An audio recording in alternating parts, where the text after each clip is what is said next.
Assalamualaikum warahmatullahi wabarakatuh. Waalaikumsalam warahmatullahi wabarakatuh. Bismillahirrahmanirrahim. Alhamdulillahi rabbil alamin. Wassalatu wassalamu ala ashrafil mursalin wa ala alihi wa ashabihil mujahidin at-tahirin, amma ba'du. Saudara-saudara kaum muslimin rahimakumullah. Sebagai kelanjutan dari pembicaraan kita tentang serial para nabi, maka pada pertemuan kali ini kita akan membicarakan riwayat tentang Nabi Sulaiman alaihi salam dan Ratu Balqis. Nabi Sulaiman adalah putra dari Nabi Daud alaihi salam, yang Nabi Daud ini merupakan keturunan yang ke-12 dari Nabi Yakub. Pada diri Nabi Sulaiman bertemu kebesaran dunia dan kebesaran akhirat. Ya, beliau seorang raja, ya, beliau seorang rasul. Ya, beliau seorang pemimpin agama. Ya, juga beliau adalah seorang pemimpin negara. Alangkah idealnya memang jikalau ulama menjadi umara, atau jikalau umara adalah seorang ulama. Dengan posisinya sebagai ulama, maka nilai kepemimpinannya terpelihara dari segala macam bentuk penyelewengan. Dan dengan kedudukannya sebagai umara, dia akan lebih efektif memberikan komando kepada rakyatnya untuk hidup melaksanakan perintah-perintah Allah. Tetapi oleh karena orang yang sekaligus jadi ulama dan umara termasuk jenis makhluk langka, maka agama hanya akan memberikan pesan agar yang bernama ulama dan umara saling bekerja sama untuk kemaslahatan dan kemanfaatan rakyat. Ulama adalah ulama, umara adalah umara. Jikalau keduanya bisa berjalan dan berdampingan dengan baik, rakyat akan jadi nikmat. Tapi kalau keduanya centang perenang, tentu rakyat akan jadi kiamat adanya. Ma'asyiral muslimin rahimakumullah. Mengapa figur Nabi Sulaiman adalah figur yang bertumpu kebesaran dunia dan akhirat? Kita lihat dari sejarah bahwa Allah memberikan mukjizat kepada para rasulnya biasanya sesuai dengan kecenderungan umat yang dihadapi pada waktu itu. Umat yang dihadapi Nabi Musa alaihi salam adalah umat yang senang kepada kegagahan, suka kepada bentuk badan yang kuat. Oleh karenanya mukjizat yang diberikan Allah kepada Nabi Musa berupa kekuatan, baik tongkat maupun tenaganya.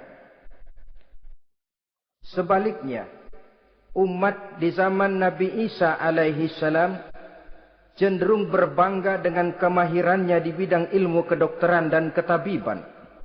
Maka mukjizat yang diberikan Allah kepada Nabi Isa adalah mukjizat yang bisa mengatasi semua itu, sehingga Nabi Isa dengan izin Allah bisa menyembuhkan orang yang kena penyakit kusta, belang, bahkan sampai bisa menghidupkan orang mati dengan izin Allah. Di zaman Nabi Muhammad sallallahu alaihi wasallam, kecenderungan umat kepada kemampuan bersyair, sehingga ketika itu yang dihargai adalah ujung tombak dan ujung pena. Ujung tombak dalam arti pahlawan perang, dan ujung pena dalam arti seniman dan penyair. Maka di antara mukjizat terbesar yang diberikan kepada Nabi adalah Al-Quranul Karim, yang keindahan gaya bahasanya tidak seorang penyair pun sanggup menandinginya. Di zaman Nabi Sulaiman alaihi salam, kebesaran dan kemegahan dunia, kekuatan dan kejayaan menjadi ukuran. Kita tahu bahwa Jalut yang dihadapi oleh Nabi Daud adalah seorang yang bertubuh besar dan gagah perkasa, yang dalam sejarah lebih kita kenal dengan nama Goliat misalnya. Maka tidak heran kalau mukjizat yang diberikan Allah kepada Nabi Musa merupakan mukjizat yang bertumpu antara kebesaran dunia dan kebesaran akhirat, sebagai raja dan juga sebagai nabi. Tetapi yang patut menjadikan pelajaran buat kita terhadap seluruh kebesaran yang diberikan itu, Nabi Sulaiman berkata, "Haza min fadli Rabbi liyabluwani aashkuru am akfuru." Semua ini, kekuasaan dan kebesaranku, kejayaan dan kekayaanku, adalah anugerah Tuhan untuk menguji diriku. Adakah aku menjadi bersyukur karenanya, atau malah aku menjadi ingkar karenanya? Alangkah baiknya jikalau ucapan Nabi Sulaiman ini kita bisa resapi dan kita bisa terapkan dalam kehidupan ini. Seorang pedagang yang berhasil berkatalah seperti perkataan Nabi Sulaiman. Seorang pejabat dengan kedudukan tinggi berkatalah seperti perkataannya Nabi Sulaiman. Seorang ulama dengan posisi sebagai pemimpin yang non formal berkatalah seperti perkataan Nabi Sulaiman. Seluruhnya berkata, "Haza min fadli Rabbi." Seluruhnya ini adalah karunia Allah untuk menguji diriku, adakah aku bersyukur atau aku menjadi ingkar karenanya. Inilah sekelumit tentang kebesaran Nabi Sulaiman alaihi salam. Pada usia 13 tahun, beliau sudah mewarisi kerajaan ayahnya Nabi Daud dengan meninggalnya Nabi Daud alaihi salam. Dan sejak itu, keistimewaan Nabi Sulaiman alaihi salam sudah nampak dalam kehidupan. Beberapa keistimewaan bisa kita catat dari pribadi Nabi Sulaiman ini. Pertama, beliau cerdik, cerdas dan bijaksana. Dan tentu saja harus begitu. Kalau Rasul goblok, mana ada umat yang mau ikut. Tetapi kecerdikan dan kecerdasan serta sifat bijaksana ini nampak dari beberapa kisah yang pernah dihadapinya.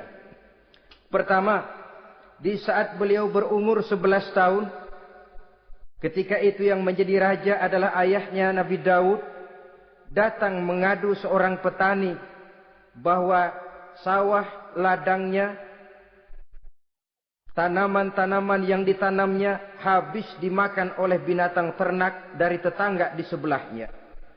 Maka ia mengajukan usul agar binatang ternak yang memakan tanam-tanamannya itu diberikan saja kepadanya. Nabi Daud meluluskan permintaan petani ini, tapi Nabi Sulaiman berkata, "Ayah, maafkan saya. Kalau boleh saya mengajukan usul, jangan seluruh binatang ternak gembala itu diberikan kepada petani. Akan lebih baik kalau binatang ternak yang memakan tanam-tanamannya itu diberikan kepada si petani selama 1 tahun. Apabila ia berkembang biak, beranak, hasil susunya seluruhnya selama 1 tahun itu boleh dimanfaatkan oleh petani tadi. Dengan demikian saya rasakan ini merupakan satu yang lebih adil ketimbang yang tadi itu." Keputusan Nabi Sulaiman ini diterima baik oleh ayahnya, oleh si petani, dan oleh si gembala tadi. Pada usia 11 tahun, ia sudah menunjukkan kecerdikan, kecerdasan, dan sifat yang bijaksana. Contoh yang kedua. Ada 2 orang ibu yang pada saat akan bekerja di ladang, masing-masing meletakkan bayinya di satu tempat, lalu keduanya pun asyik pergi bekerja.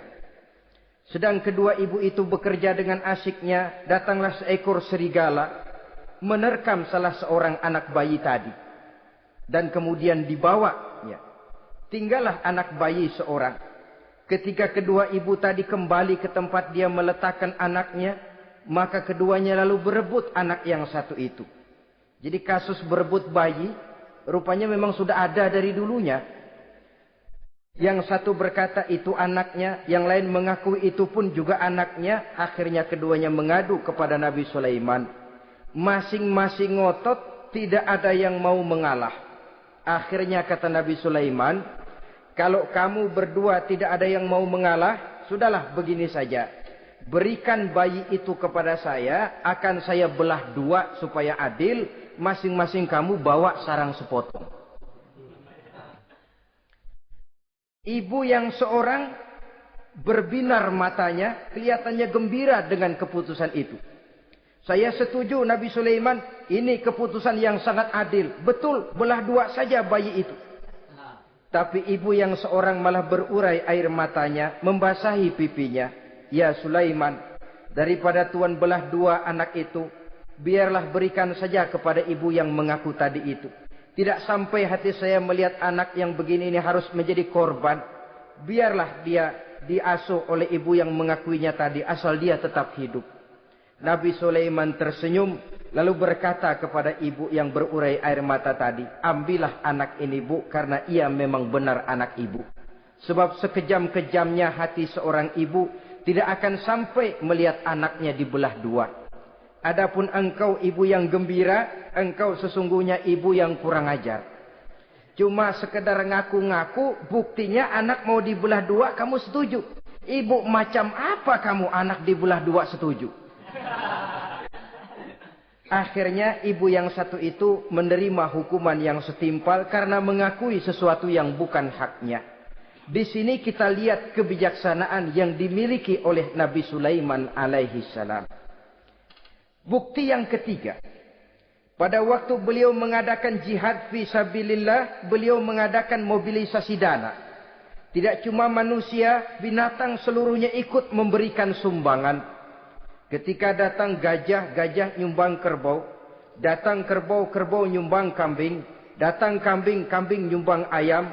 Datang ayam nyumbang burung. Datang burung nyumbang balang. Datang balang nyumbang semut. Gajah yang nyumbang kerbau ngelihat balang nyumbang semut ketawa. "Hei semut, balang, Nabi Sulaiman kamu berikan semut untuk apa kayak gitu kecilnya? Lihatin dong saya nyumbang kebo," kata gajah. Nabi Sulaiman tersenyum seraya bersabda, "Al-hadiyatu biqadril muhdi." Pemberian itu memang sesuai dengan kemampuan orang yang memberi. Kalau gajah nyumbang kerbau, itu wajar saja. Gajah besar, sumbangannya pun besar. Sebaliknya kalau balang nyumbang semut, itu juga memang pantas. Balang kecil, sumbangannya pun kecil. Yang tidak wajar kalau ada balang mau nyumbang kerbau, ada gajah nyumbang semut. Di sini kelihatan watak yang bijaksana dari Nabi Sulaiman alaihi salam. Ini merupakan ciri keistimewaannya. Setiap rasul dibekali dengan sifat ini yang namanya sifat fatonah. Cerdik, cerdas, dan bijaksana. Yang ini memang merupakan mukjizat. Kecerdasan seorang rasul tidak merupakan hasil sekolahan. Tapi merupakan bimbingan wahyu semata-mata. Dan ini yang tidak bisa ditandingi oleh manusia. Jadi jangan lalu ngambil dalih Rasul aja nggak sekolah pinter. Lalu ikut nggak sekolah. Ya goblok terus. Itu khususiat kok. Sifat yang namanya fatona itu merupakan bimbingan daripada wahyu. Adapun manusia, jikalau dia mau cerdik, jikalau dia mau cerdas, jikalau dia mau bijaksana, dia harus belajar. Dia lewat bangku sekolah, dia lewat teman bergaul, dia lewat bertanya kepada orang-orang pandai atau autodidak dengan hidup banyak membaca dari kehidupan ini. Dengan demikian nilai kecerdikan, kecerdasan dan kebijaksanaannya akan bisa meningkat adanya. Ini keistimewaan pertama. Keistimewaan yang kedua, Nabi Sulaiman diberikan kekuasaan oleh Allah sehingga bisa menguasai angin, jin, bahkan juga mengerti segala macam bahasa binatang. Menguasai angin, beliau bisa menundukkan angin ribut dan memerintahkannya angin itu. Dalam surah Al-Anbiya ayat 81 kita temukan, "Wali Sulaiman ar-riha asifatan tajri bi amrihi ilal ardil lati barakna fiha." Dan bagi Sulaiman, ia mampu menundukkan angin ribut yang bertiup menurut perintahnya ke permukaan bumi yang kami berkahi di dalamnya. Menguasai angin, barangkali istilah sekarangnya, memahami betul meteorologi. Itu sebabnya mukjizat hanya diberikan kepada Rasul. Orang yang jiwanya sudah stabil. Coba kalau potongan kita diberikan keistimewaan bisa ngatur angin, Saban Sari main angin. Nggak boleh ada orang kita keselin. Kesel sama orang, undang angin, hantam saja. Maka mukjizat semacam ini hanya diberikan kepada orang yang jiwanya sudah stabil. Ada satu cerita, namanya juga cerita, tapi kebenarannya mendekati. Seorang wali di tanah Jawa sholat Jumat di Masjidil Haram di Mekah itu. Namanya wali kalau di Jawa kan pakai belangkon. Dia sembahyang di Masjidil Haram. Ini ada orang Arab usil. Tumben ngelihat belangkon. Ini apa di tengah masjid? Dia tepak belangkon itu. Miring di atas kepala. Begitu belangkonnya miring, tanah kayaknya ikut miring. Sehingga penduduk heran. Ini apa tanah jadi miring begini? Lalu ada seorang wali juga yang alim dan mengerti. Lihat-lihat di tengah Masjidil Haram ada belangkon miring di atas kepala. Jangan-jangan ini sebabnya ini. Dia samperin, dia dananin lagi tuh belangkon rata. Tanah kelihatannya kayak rata lagi. Keistimewaan seperti ini pun hanya diberikan kepada orang yang jiwanya memang sudah stabil. Coba kayak kita diberikan keistimewaan kayak begitu. Main belangkon melulu. Saudara-saudara kaum muslimin rahimakumullah. Juga bisa menguasai jin. Memerintahkan jin. Dan juga mengerti segala macam bahasa binatang. Kita bisa lihat dalam surah As-Saba ayat 12 misalnya. Demikian juga tentang mengerti bahasa binatang. Pada satu hari Nabi Sulaiman dan bala tentaranya lewat di satu lembah. Lembah itu kebetulan lembah semut. Ketika mereka lewat di lembah itu, Raja Semut lihat dari kejauhan, dia pidato kepada rakyatnya para semut itu. Apa katanya? Ya ayyuhan namlu dukhulu masakinakum. La yahtimannakum Sulaiman wa junuduh. Wahum la yash'urun. Jadi ini Raja Semut melihat Nabi Sulaiman datang bersama seluruh bala tentaranya. Dia pidato kepada rakyatnya. Saudara-saudaraku rakyat semut. Di mana saja suara saya bisa didengar. Perhatian, perhatian. Ini Nabi Sulaiman mau liwat dengan seluruh bala tentaranya. Kamu semua supaya masuk ke dalam lubang kamu masing-masing. Sebab kalau kamu enggak masuk ke lubangmu masing-masing, akan diinjak oleh Sulaiman dan bala tentaranya. Sedangkan mereka tidak tahu kalau kamu kena injak. Masuklah semut itu seluruhnya ke dalam lubangnya masing-masing. Nabi Sulaiman senyum. Fatabassama dhahikam min qawliha. Mendengar ucapan Raja Semut ini, Nabi Sulaiman tersenyum. Lalu berkata, apa katanya? Rabbi auzi'ni an ashkura ni'mataka allati an'amta alayya wa ala walidayya wa an a'mala salihan tardahu wa adkhilni birahmatika fi ibadika salihin. Satu pengakuan yang tulus yang jauh dari watak kesombongan. Mendengar Raja Semut berkata semacam itu, beliau senyum. Lalu berkata, wahai Allah, tetapkan kiranya hati saya ini untuk selalu bersyukur terhadap nikmat yang engkau karuniakan kepada saya. Karena nikmatku, nikmat yang engkau berikan kepadaku, saya mengerti bahasa binatang. Karena mengerti bahasa binatang, saya mengerti seruan Raja Semut itu. Tetapkan saya untuk selalu bersyukur ya Allah atas nikmat yang engkau berikan ini. Atas nikmat yang engkau berikan kepada kedua orang tua saya. Dan tetapkan saya untuk selalu melakukan amal soleh yang engkau ridhoi. Dan masukkan saya ke dalam golongan hamba-hambamu yang soleh. Satu pengakuan yang tulus. Yang jauh dari sifat kesombongan. Mungkin kalau sombong yang lahir. Begitu dengar Nabi Sulaiman bahwa semut ngomong begitu. Beliau akan berkata, iya masuk ke buruan. Tapi kan tidak. Malah beliau perintahkan bala tentaranya. Pasukan, berhenti. Ada apa Nabi Sulaiman? Di depan kita ada kerajaan semut. Mereka lagi kocar-kacir masuk ke sarangnya masing-masing. Tunggu sampai mereka masuk. Dan kita bisa lewat dengan aman. Tanpa harus menginjak-injak mereka. Bala tentaranya di stop dan berhenti. Ternyata kebesarannya tidak menyebabkan ia lalu memandang remeh sampai kepada makhluk yang bernama semut sekalipun. Masih tetap dihargainya sebagai makhluk dari Allah Subhanahu wa ta'ala. Sesuatu yang perlu menjadi contoh kita semua. Sebab orang bilang kadang kacang sering lupa akan kulitnya. Kadang posisi kita yang tinggi menyebabkan kita lupa dari mana kita berasal. Kadang harta yang kita miliki menyebabkan kita lengah dari mana kita datang. Akhirnya yang timbul adalah sifat sombong dan angkuh. Ibarat kata orang, kacang lupa dengan lanjarannya. Ma'asyiral muslimin rahimakumullah. Ini kebesaran dan keistimewaan yang diberikan Allah kepada Nabi Sulaiman alaihi salam. Apa yang perlu kita jadikan tamsil dan ibarat dari kebesaran ini? Saudara-saudara kaum muslimin rahimakumullah. Keadilan sebagai umara yang berpadu dengan kebijaksanaan sebagai ulama. Satu hari seorang sahabat bertanya kepada Rasulullah sallallahu alaihi wasallam. Ya Rasul, kalau pada satu saat ajal merenggut Tuhan berlalu meninggalkan kami sekalian, kita berpisah untuk selamanya ya Rasul.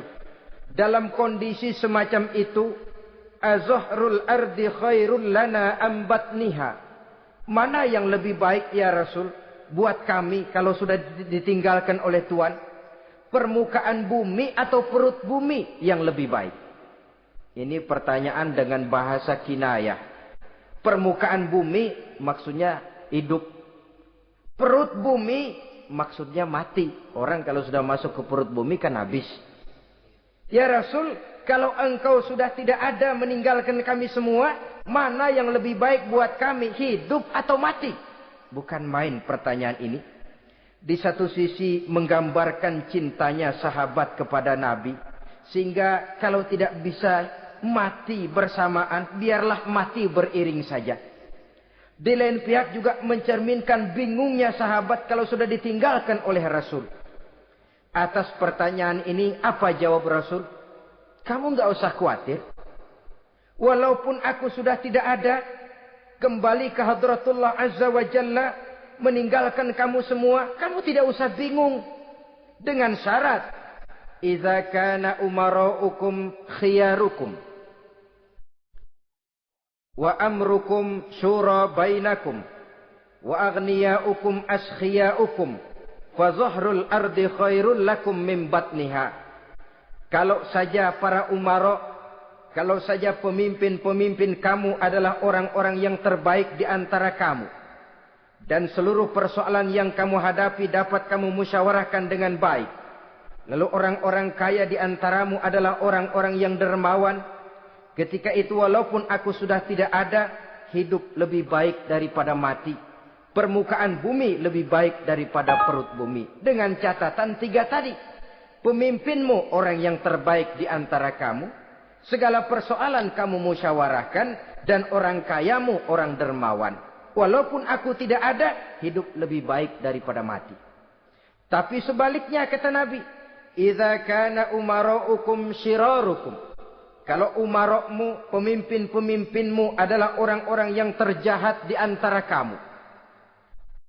Wa amrukum ala nisaikum. Dan segala urusanmu sudah diatur oleh perempuan. Walaupun dia tidak naik di bidang eksekutif, tidak memegang kekuasaan, tapi kekuasaan bayangannya jauh lebih menentukan daripada kekuasaan yang sesungguhnya. Kalau perempuan sudah ikut campur mengaturmu, kemudian wa askhiyaukum bukhalaukum. Orang-orang kaya di antaramu adalah orang-orang yang bakhil bin pelit alias kikir. Maka ketika itu kata Nabi, fabatnul ardi khairul lakum min zahriha. Perut bumi lebih baik daripada permukaan bumi. Apa yang bisa diharapkan dari pemimpin yang zalim, perempuan yang sok kuasa, dan orang-orang kaya yang bakhil dan pelit? Dalam kondisi semacam itu, bertemulah kita dengan yang bernama kiamat. Dan kalau sudah kiamat macam itu kata Nabi, perut bumi lebih baik daripada permukaan bumi. Maka yang kita perlukan sekarang adalah kerjasama antara ulama dengan umara. Ulama bukan umara, umara pun bukan ulama. Harus saling kerjasama dan jangan saling memperalat. Kerjasama menurut bidangnya masing-masing menjadi yang terbaik di bidangnya. Jangan sudah jadi kiai karena ingin berpartisipasi aktif lalu pindah jadi pemborong jembatan. Tidak sadar akan profesinya. Dan orang lalu tidak bisa berkata, apaan kiai mubalik bisanya cuma ngomong saja. Sekarang kan zaman pembangunan perlu karya nyata. Mana ada ustadz kiai mubalik bikin irigasi. Cuma pidato saja. Apa kemiskinan bisa diatasi dengan pidato? Ini juga orang tidak ngerti urusan. Wong Nabi saja ngajarin kok. Iza wusidal amru ila ghairi ahlihi fantaziri sa'ah. Yang kemudian diterjemahkan dalam manajemen modern. The right man on the right job. Bahwa persoalan harus diserahkan kepada orang yang memang ahlinya. Lah kalau kiai ngurus irigasi, apa nanti lurah mau ngajar fikih? Camatnya ngajar tafsir. Kacau jadinya. Makin ruwet jalur birokrasi, makin banyak orang meninggalkan profesi dan malah melaksanakan sesuatu yang bukan profesinya. Untuk memberesi keruwetan birokrasi termasuk diantaranya menanamkan kesadaran profesi yang menimbulkan kebanggaan dan kebanggaan yang membuahkan tanggung jawab terhadap profesi itu. Sebab orang kalau sudah bekerja menurut profesinya, walaupun tidak kaya, tapi hidupnya tenang. Kenapa? Karena panggilan jiwanya. Seorang kiai yang diajak ngobjek, walaupun objeknya gol puluhan juta, kaya, belum tentu tenang. Karena saya yakin bukan ke sana panggilan jiwanya. Ma'asyiral muslimin rahimakumullah. Itulah sebabnya kerjasama ulama membangun lingkungannya, ulama membangun manusianya, umarok membangun lingkungannya. Sehingga terciptalah wujud daripada pembangunan manusia seutuhnya. Ya zahirnya, ya batinnya. Seluruh kita berpartisipasi, hanya bidangnya saja yang berbeda-beda. Jangan yang satu merasa lebih berjasa dari yang lain. Jangan yang satu merasa lebih penting dari yang lain. Seluruh kita penting, seluruh kita berjasa. Cuma bidang kita saja yang berbeda-beda. Inilah bahasa Quran. Kullun ya'mal ala syakilatih. Setiap orang bekerja menurut profesinya masing-masing. Ma'asyiral muslimin rahimakumullah. Kita kembali kepada riwayat Nabi Sulaiman alaihi salam. Satu hari ketika beliau sedang menginspeksi pasukan, berkumpullah pasukan beliau itu, ya tentara yang manusianya, ya pasukan jinnya, ya seluruh binatang-binatangnya berbaris. Beliau selaku inspektur upacara mengadakan inspeksi pasukan. Dari sekian pasukan-pasukan yang diperiksanya pada waktu itu, Nabi Sulaiman melihat tidak terdapat burung hudhud. Beliau bertanya-tanya, "Ma liya aral hudhuda am kana minal ghaibin?" Kemana burung hudhud? Orang lain pada kumpul, dia sendiri tidak ada. Awas kalau dia datang. Kalau dia tidak bisa memberikan alasan yang tepat kemana dia, akan saya berikan sanksi dan hukuman. Ini namanya pemimpin yang bertanggung jawab toh. Seorang pun dari yang dipimpinnya tidak ada, menjadi pertanyaan. Tidak lama kemudian datang burung hudhud. Begitu datang lalu memberikan laporan kepada Nabi Sulaiman. Kalau istilah sekarang, begitu dia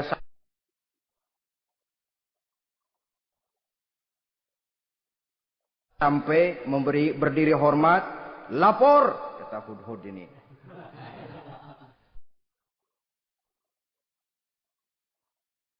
Bagaimana hudhud? Maaf Tuan Raja, saya terlambat. Iya, kenapa terlambat? Patroli Tuan Raja. Kemana saja kamu patroli? Keliling. Lalu apa hasilnya? Inni wajadtu imra'atan tamlikuhum wa utiyat min kulli syai'in wa laha 'arsyun 'azim. Saya baru patroli ke satu negara yang bernama Sabah, Tuan Raja.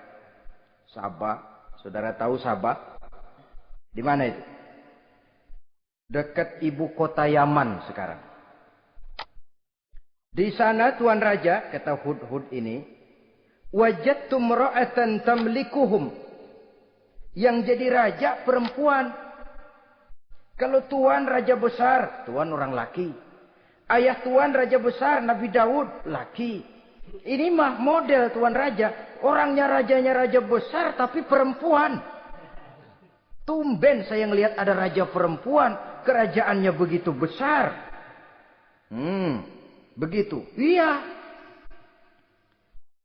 Lalu dia jadi raja bagaimana? Ya mewarisi kerajaan ayahnya Sri Baginda Raja Syarahil. Ketika ayahnya wafat, dia naik. Walaha arsun azim. Singgasananya besar, bagus, antik Tuan Raja. Terus bagaimana lagi? Wajadtuha wa qaumaha yasjuduna lisyamsi min dunillah. Yang jadi pikiran saya Tuan Raja, dengan kekuasaan yang besar, mereka itu seluruhnya, seluruh bala tentaranya dan kaumnya, yasjuduna lisyamsi. Mereka menyembah matahari, bukan menyembah Allah. Mendengar ini Nabi Sulaiman tergerak hatinya. Waktu mendengar rajanya perempuan, kekuasaannya besar, belum tergerak.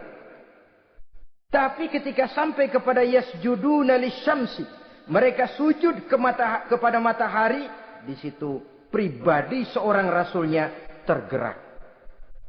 Siapa nama ratu itu? Namanya Ratu Balkis Tuan Raja. Begini Hudhud. Laporan kamu saya terima.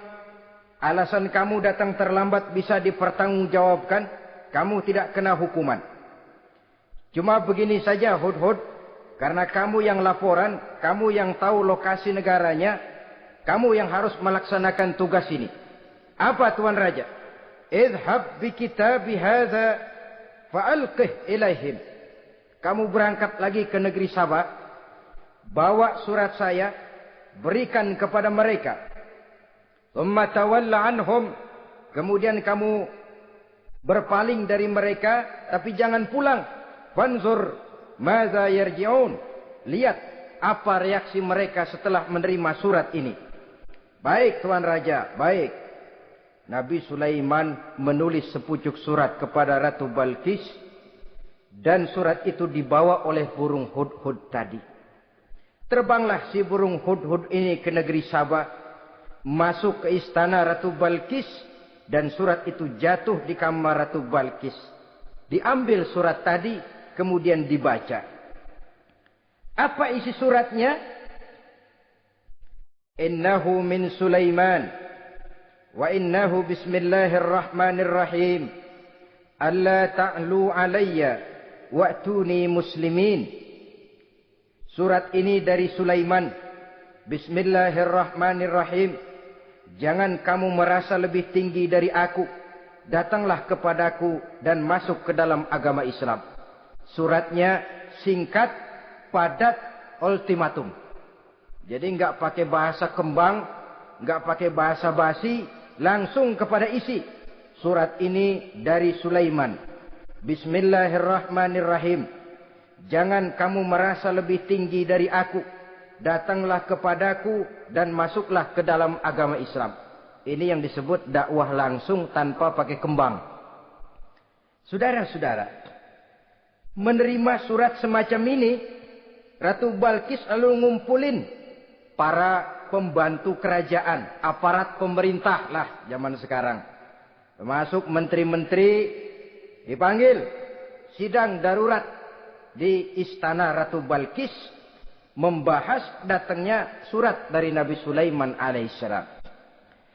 Tuan-tuan para menteri, bagaimana Sri Ratu? Saya dapat surat. Dari mana?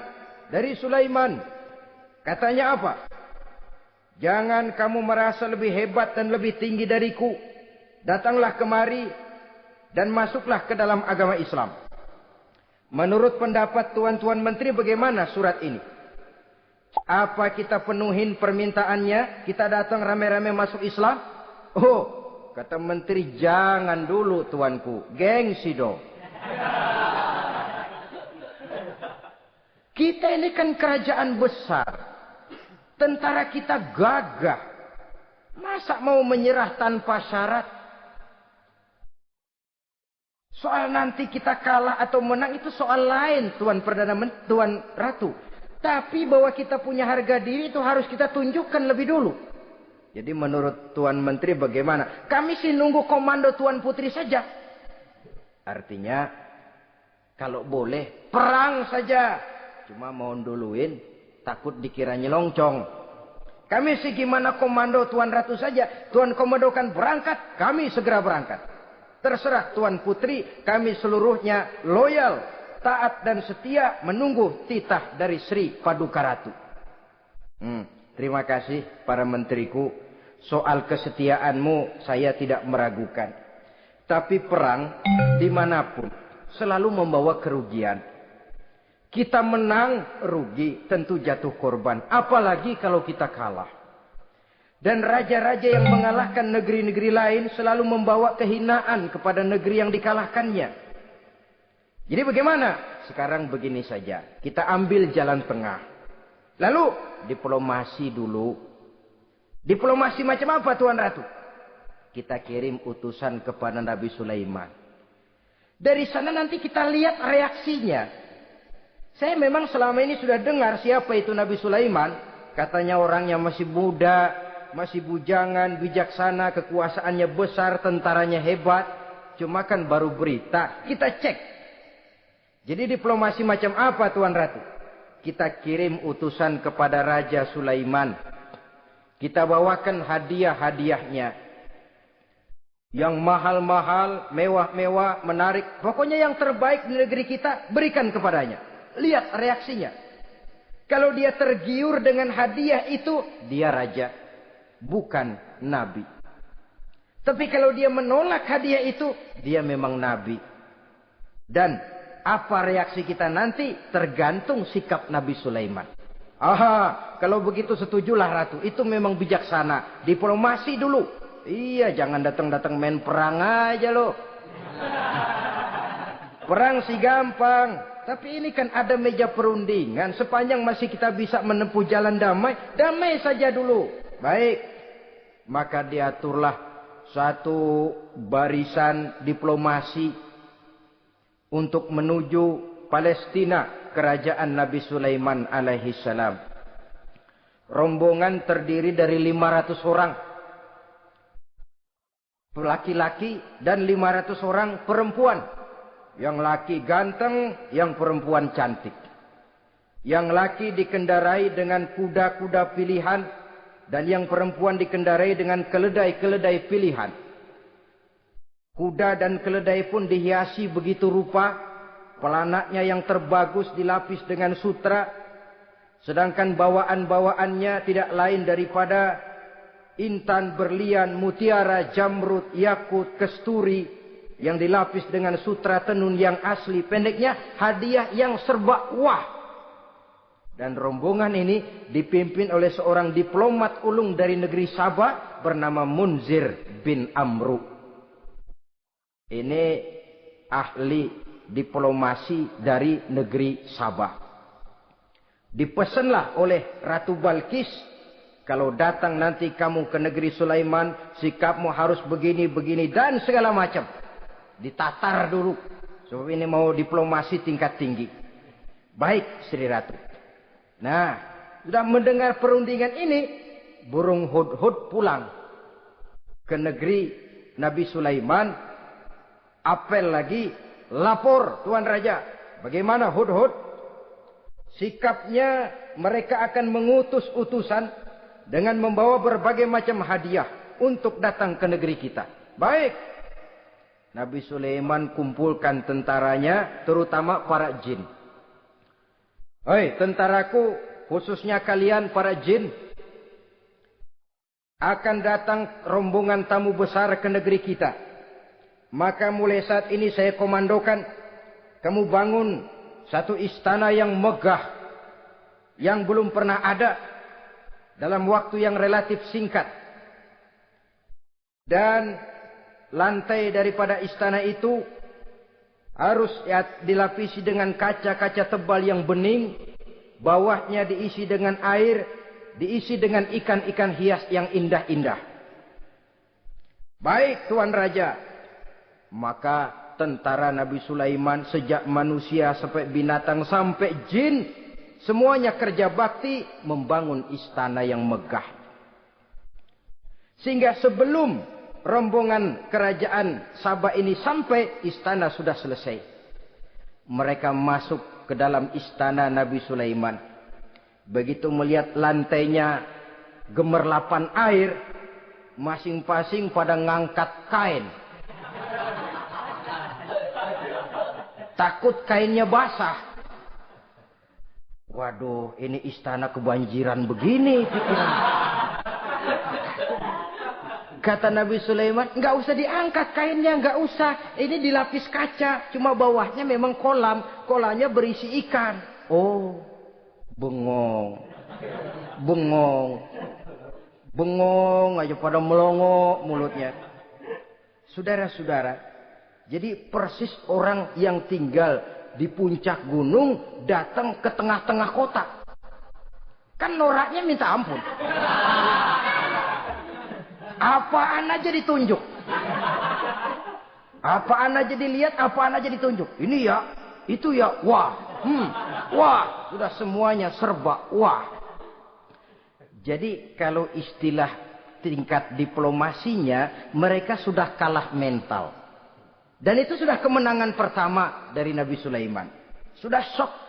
Mereka merasa negeri Sabah kaya, luar biasa, hebat. Begitu datang ke negeri Sulaiman, mereka jadi orang norak kayaknya. Sudah kumpul, nah selamat datang tuan-tuan ke negeri kami. Ada pesan apa? Majulah Munzir bin Amru. Tuan Sulaiman, bagaimana? Kami diutus oleh Sri Baginda Ratu Balkis untuk menyampaikan hadiah-hadiah yang kami bawa ini. Intan, berlian, yakut, jamrud, kesturi, dan barang-barang mahal lainnya. Mudah-mudahan Tuan bisa menerima dengan senang hati. Nabi Sulaiman tersenyum. Lalu beliau berkata, Atumiddunani bimalin, fama atani Allahu khairun mimma atakum. Kamu mau memberikan saya seluruh hadiah-hadiah permata intan ini? Padahal apa yang telah diberikan Allah kepada saya jauh lebih baik dari apa yang telah diberikannya kepadamu. Kamu merasa bahwa saya kekurangan semua ini? Ketahuilah tuan-tuan, saya punya lebih banyak dari apa yang tuan-tuan berikan sekarang ini. Irja' ilaihim, bawa pulang kembali seluruh hadiah ini. Sampaikan salam saya kepada ratumu, Ratu Balkis. Falana'tiyannahum bijunudin la qibala lahum biha. Kalau mereka tetap tidak mau datang menyatakan keislaman, kami yang akan datang ke sana dengan seluruh bala tentara kami yang mereka pasti tidak akan sanggup menghadapinya. Saudara bisa baca dalam surah An-Naml ayat 36. Saudara hadirin ma'asyiral muslimin rahimakumullah. Kalau orang sudah silau dengan yang namanya upeti, hadiah, harta, secara mental dia sudah jatuh. Andai kata ketika itu Nabi Sulaiman menerima seluruh hadiah tadi, maka misi kerasulannya tidak akan jalan. Wibawanya hancur. Dan dia tidak akan sanggup lagi mendakwahkan Ratu Balkis untuk masuk ke dalam agama Islam. Dia akan jadi cemoohan di negeri Sabah. Sulaiman ngomong aja dikasih hadiah telap. Nah, ternyata ada yang lebih mahal dari harta. Ada yang lebih mahal dari intan dan mutiara. Ada yang lebih mahal dari pangkat dan kedudukan. Apa dia? Harga diri. Dan itu yang langka sekarang ini. Lebih baik jalan kaki tapi kita bebas mendongakkan kepala kemanapun kita mau. Daripada naik mobil empuk tapi mata nunduk saja nggak berani lihat ke atas. Kehilangan harga diri. Ulama yang kehilangan harga diri akan menyelewengkan ayat. Pejabat yang kehilangan harga diri akan melakukan segala macam penyelewengan. Dan lain sebagainya. Harga diri sesuatu yang mahal. Terutama di kota-kota besar, kota-kota yang menyandang gelar metropolitan, biasanya harga diri ini sudah tidak dihiraukan orang lagi. Cuma untuk uang yang relatif kecil, cuma untuk kedudukan yang temporer, orang tidak segan-segan mengorbankan sesuatu yang paling mahal yang bernama harga diri. Akhirnya suap merajalela, sogok menjadi-jadi, semir pun menjamur. Bahkan malah kadang-kadang jadi target.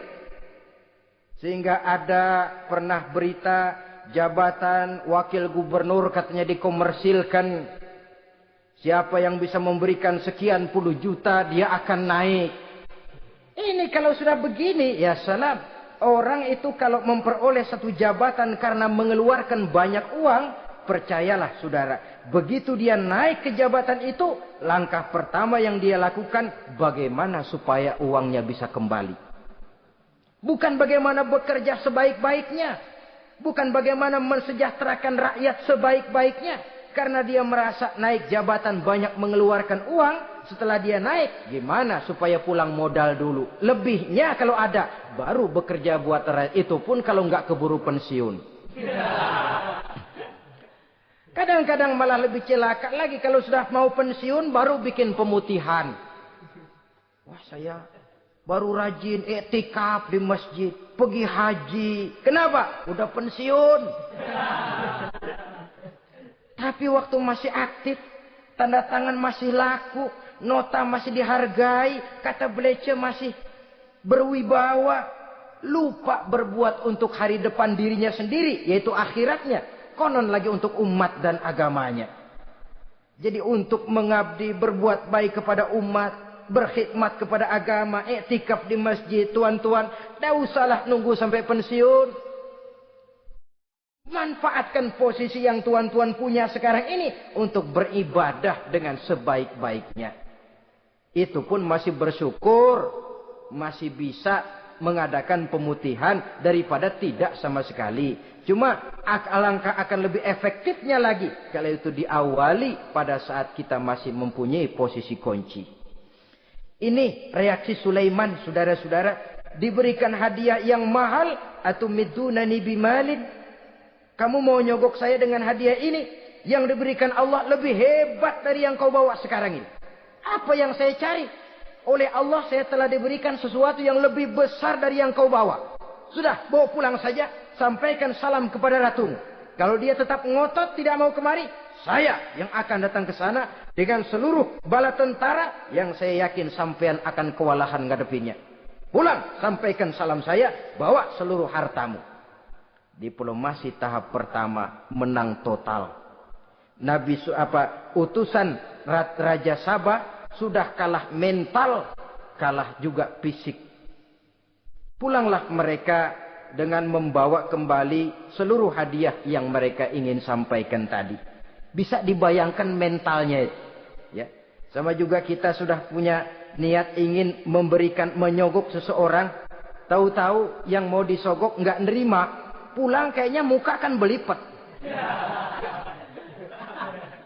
Sulit ketemu orang.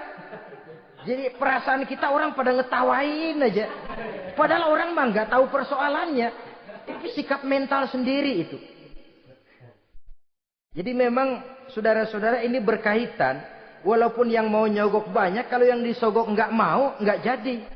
Walaupun ada yang minta disogok, kalau yang mau nyogok nggak ada, juga nggak nyetel.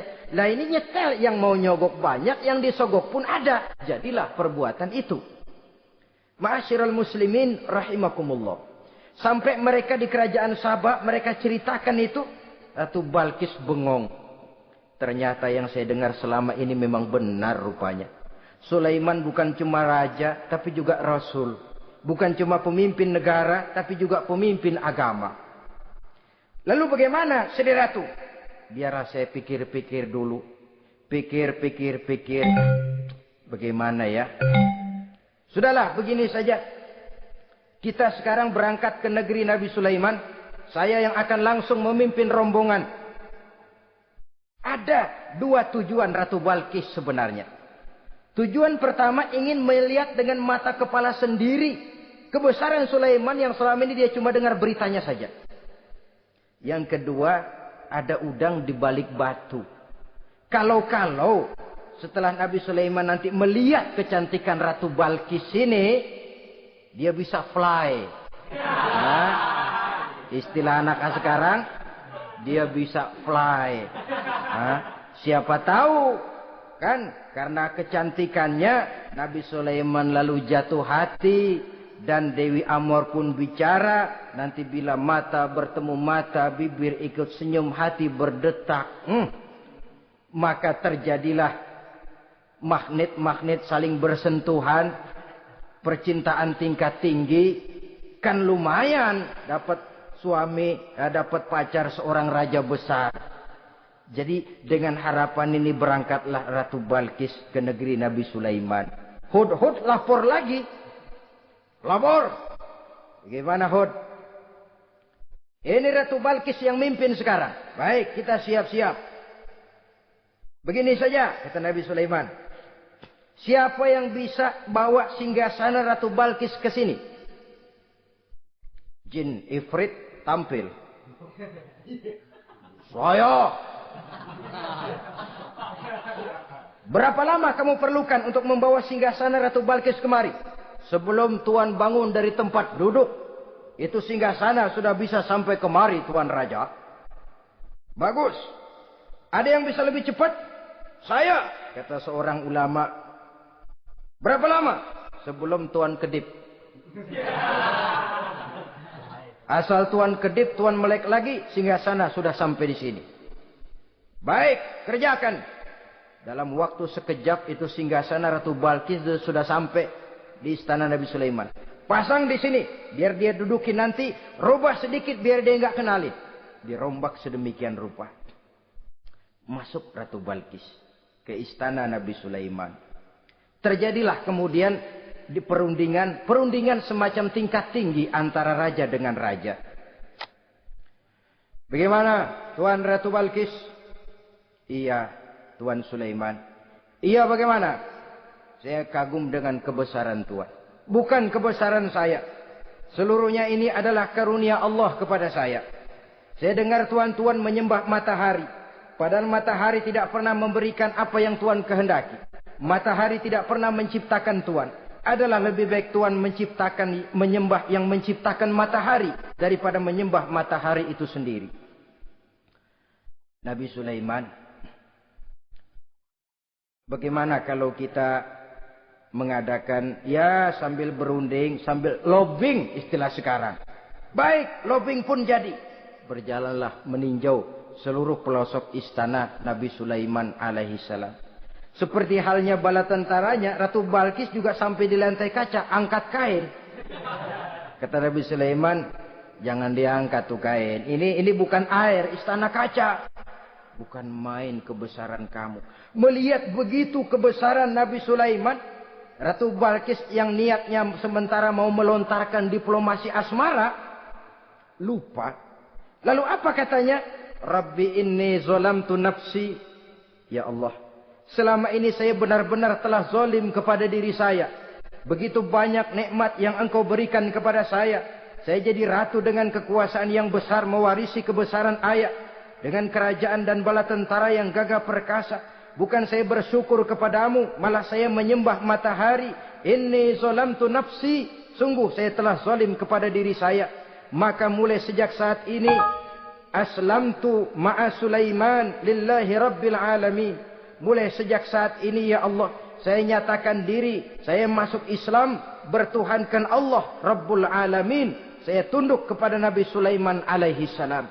Masuk Islam sebelum diplomasi asmaranya melayang, saudara-saudara.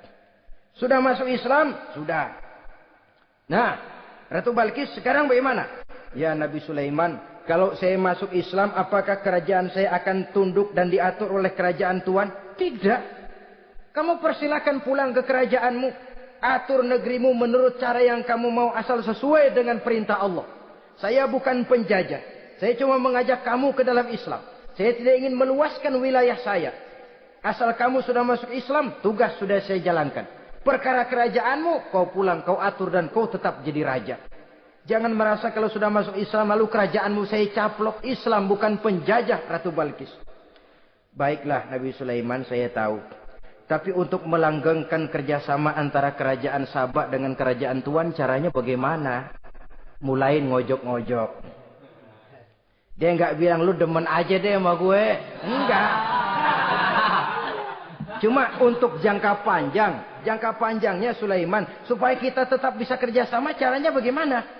Ya supaya kerajaan berumur panjang, kau harus punya keturunan. Kata Nabi Sulaiman. Itu kan berarti saya harus nikah. Memang. Tapi saya ratu. Suami saya kan paling kurang juga harus maharaja, sahansa. Ya sebenarnya sih cuma dia nggak bilang aja. Di kerajaan gue nggak ada yang setimpal. Gue maunya sama elo. Itu kalau bahasa kita. Cuma ini kan bahasa perempuan. Perempuan kan paling pintar nahan perasaan. Nggak kayak orang laki. Orang laki kalau lagi mabok cinta teler. Sama siapa aja dia cerita. Gue kan lagi demen sama si Ano. Lain sama perempuan, dia paling bisa jaga perasaan. Saya kalau begitu, saya harus kawin dengan maharaja. Ya kamu tinggal pilih saja, kata Nabi Sulaiman. Nabi Sulaiman, ini Perdana Menteri udah pada mesem-mesem, udah paham ke arah mana maksudnya. Bagaimana kalau kita kukuhkan saja dua kerajaan ini, Nabi Sulaiman? Saya pun setuju kalau itu kamu punya mau. Wah, ini Perdana Menteri takbir semua. Allahu Akbar, Alhamdulillah, Alhamdulillah. Sampai akhirnya Nabi Sulaiman pun menikah dengan Ratu Balkis. Bergabunglah dua kerajaan besar itu. Saudara-saudara kaum muslimin rahimakumullah. Kemudian setelah bertahun Nabi Sulaiman wafat. Tidak seorang pun tahu karena beliau wafat sedang pegangan tongkat. Ketika tongkat dimakanin rayap, rapuh, baru beliau jatuh. Orang tahu kalau Nabi Sulaiman sudah wafat. Menurut riwayat, beliau wafat itu sedang sholat. Karena sholat Nabi Sulaiman cuma diri saja. Tidak pakai ruku dan sujud. Menurut riwayat lain, beliau sedang memandori jin dan tentaranya yang sedang kerja. Begitulah wafat beliau. Kita bisa baca dalam surah Saba ayat ke-14. Setelah beliau wafat, Palestina diserbu oleh Raja Bukhtanasor atau Raja Nebukadnezar. Seluruh kebesaran Sulaiman di bumi hanguskan. Istananya dihancurkan. Intan permata dan kekayaan beliau dirampok. Dan tinggallah kebesaran Sulaiman cuma legenda saja. Yang kita kenal dengan istilah Haikal Sulaiman. Legenda. Riwayat-riwayat yang sampai sekarang ini masih bisa kita telusuri kebenarannya. Saudara-saudara, inilah pertemuan yang singkat ini. Walaupun serba singkat, mudah-mudahan ada manfaatnya. Dengan kesimpulan, seluruh anugerah yang ada pada kita hakikatnya karunia Allah. Marilah kita menjadi orang yang pandai bersyukur atas anugerah itu. Terima kasih atas segala perhatian. Mohon maaf atas segala kekurangan. Usikum wa nafsi bitaqwallah. Wassalamualaikum warahmatullahi wabarakatuh.